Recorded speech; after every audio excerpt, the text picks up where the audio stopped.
what's your chronic CO2 retainers living at for a PO2?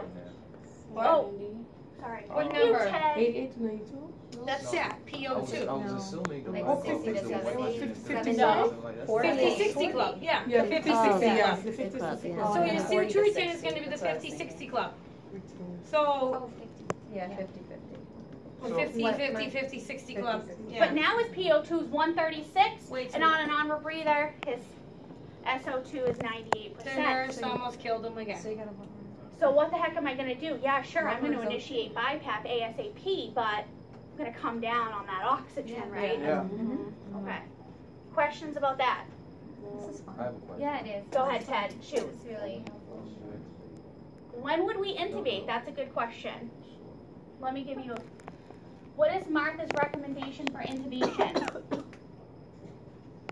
Has she gone over? 7.20 Someone cracked that as a ear? last resort. Yeah, this Yeah, but is there's a zero, number but- cut off too. I There think. is a number cut off. 7.20. Why wouldn't you- 728? 20. Well, 720. Yeah, Ted yeah. just asked a good question. Why would we not have intubated Mrs. Raposa, who is your chronic CO2 retainer at 7.28? Because you Because clearly you knew knew what the We problem knew what the was, issue that was. reversible. 728 can still be treated with BiPAP. Now, if we initiated BiPAP and things didn't get better and things Quickly, started yeah. looking worse, then yeah, sure, we can intubate them. But are you going to intubate someone that's like talking? Like we have CO2 retainers here living at like 110 that are eating breakfast and don't you dare take off my PMV to put me back on the vent, or that's just how they roll.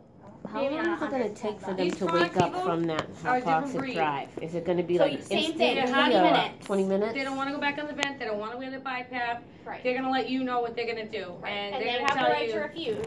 But what drives No, me crazy is I'm not going on the BiPAP. But we just drew a blood gas, and your CO2 is 100. I really think you should try it. They're going to tell you that. And then they're going to say, I'm going to finish my cookies, and I'm having my snack, and then I'll call you, okay? And they don't. So what do you do? Aggressive. You call the doctor. Hi, Dr. So-and-so. They hate their BiPAP. They I'm here's sweating. the blood gas. They're refusing. They're refusing it. So what am I doing? I'm covering myself and I'm writing a note. ABG drawn on however many liters or whatever their oxygen device was. Patient refused to return to ventilator, BiPAP, etc., etc. Notified Dr. So-and-so, And let them do it. and that's on them. You've notified the doctor. You've written a note. The patient has the right to refuse. If I'm they're also- alert and oriented. If Right. they go unresponsive, That's a different that's a different. story. If they're a full code, then you can proceed to do what you need to do because they chose that to be a full code, and they're at the hospital, and you need to do the right thing for the patient. But if they're alert and oriented, they can absolutely make their own decisions. But if So- they're alert but not oriented, and Christina here is seeing spiders on the wall and she thinks it's 1970, what do you do?